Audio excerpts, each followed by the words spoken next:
विद्यापुर नामक गांव में बलदेव नाम का एक व्यक्ति चना चाट मसाले का ठेला लगाता था। उसके ठेले का चना चाट मसाला बहुत मशहूर था। बलदेव के पास ग्राहकों की भीड़ लगी रहती थी। दूर दूर से लोग उसके ठेले पर चना चाट मसाला खाने आते थे। इसकी सबसे बड़ी वजह थी चना चाट मसाला में उपयोग होने वाला चाट मसाला। बलदेव, तुम्हारे चना चाट मसाले में डले चाट मसाले का जो स्वाद है ना, बस पूछो मत, लाजवाब है भाई।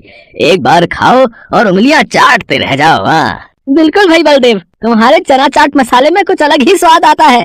इसकी क्या वजह है, जरा हमें भी तो बताओ। ये चना चाट मसाले का चाट मसाला मेरे दादा परदादा के जमाने से चला आ रहा है। उन्हीं से मैंने ये बनाना सीखा था। हमारे चना चाट मसाले का मसाला एक अलग किस्म का है जो हर कोई नहीं बना सकता। पर जो भी है भैया, ये चना चाट मसाला खाकर मुंह का स्वाद चटपटा हो जाता है। और तुमने रेट भी ठीक रखे हुए।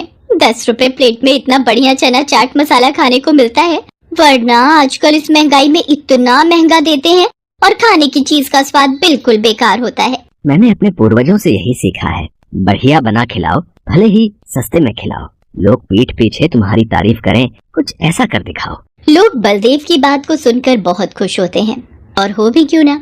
10 रुपए में उन्हें इतना बढ़िया चना चाट मसाला खाने को जो मिल जाता था। इसी तरह से लोग आते और बलदेव के चना चाट मसाले की तारीफ करते। ऐसे ही एक दिन बलदेव जब अपने ठेले पर काम कर रहा था, एक बूढ़ा व्यक्ति बलदेव के ठेले पर आया और उससे बोला, भैया मैं बहुत दूर से आया हूँ, मैं बहुत परेशानी की हालत में हूँ। मेरी पत्नी का कुछ वर्ष पहले ही देहांत हो चुका है और मेरे बेटा बहू ने मुझे घर से निकाल दिया। तब से मैं दर दर भटक रहा हूँ। क्या मुझे तुम्हारे पास कोई काम मिलेगा? अरे बाबा, आप परेशान मत होइए, आपको मेरे पास काम, रहना, खाना, पीना सब मिलेगा।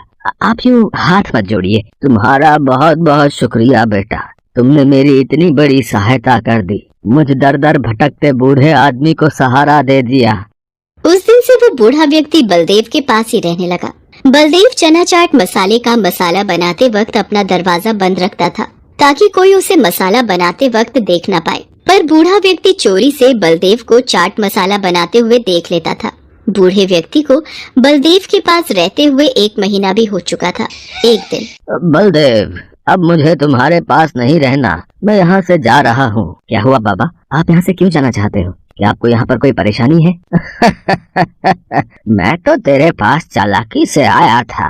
मैं तो तेरी चना चाट मसाले में इस्तेमाल होने वाली मसाले की विधि जानना चाहता था और वो मुझे पता चल गई है। अब मेरा यहाँ कोई काम नहीं है, मेरा काम हो चुका है। वास्तव में वो एक जवान लड़का था जिसने बूढ़े व्यक्ति का भेष बना रखा था। तुम बूढ़े नहीं हो, तुम कौन हो? मेरा नाम रोशन है। मैं तो तुम्हारे पास चालाकी से आया था। अब मैं तुम्हारे ठेले के सामने ही अपने बनाए चना चाट मसाले का ठेला लगाऊंगा और देखना, कुछ ही दिनों में मैं तुम्हारा ठेला बंद करवा दूंगा। ठीक वैसा ही हुआ जैसा रोशन ने बोला था। अगले दिन ही रोशन ने बलदेव के ठेले के सामने अपना चना चाट मसाले का ठेला खोल लिया।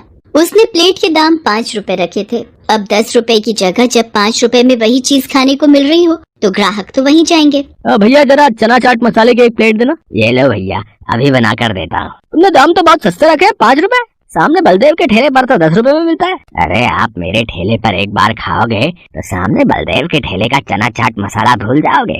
ये लो, आप दोनों की प्लेट तैयार है। छी छी, थु थु थु थु। इतना बुरा चना चाट मसाला मैंने आज तक नहीं खाया, बिल्कुल बेस्वादी। थु थु थु थु थु। इतना घटिया चना चाट मसाला तो मैंने भी नहीं खाया। इतना बेकार बनाया है, मुझे तो गुस्सा आ रहा है। चलो भाइयों, इसका तो ठेला ही तोड़ देते हैं। इससे अच्छा तो सामने बलदेव का ठेला है, कम से कम 10 रुपए लेकर बढ़िया चीज तो खिलाता है। हाँ हाँ, इसका ठेला ही तोड़ दो। हाँ, तुम सोच रहे होगे ना रोशन, आखिर तुम्हारे चना चाट मसाले में वैसा स्वाद क्यों नहीं आया जैसा मेरे चना चाट मसाले में आता है? वो इसलिए क्योंकि मैंने तुम्हें एक दिन चोरी से मुझे चना चाट मसाला बनाते हुए देख लिया था। मैं उसी दिन समझ गया था कि तुम किसी फिराक से आए हो, इसलिए मैंने गलत सामग्री डालकर तुम्हें असली विधि दिखाने का नाटक किया। ये चना चाट मसाला सामग्री की विधि मेरे पूर्वजों की धरोहर है। इतनी आसानी से ये किसी बेईमान के हाथ नहीं लगेगी। इससे पहले कि ये गांव वाले गुस्से में पीट पीट कर तुम जैसे बेईमान आदमी का बुरा हाल कर दें, तुम यहाँ से चले जाओ। रोशन की सच्चाई जानकर गांव वाले गुस्से में आ चुके थे। रोशन को पता था कि अगर वो 2 पल भी वहाँ रुका तो उसकी खैर नहीं।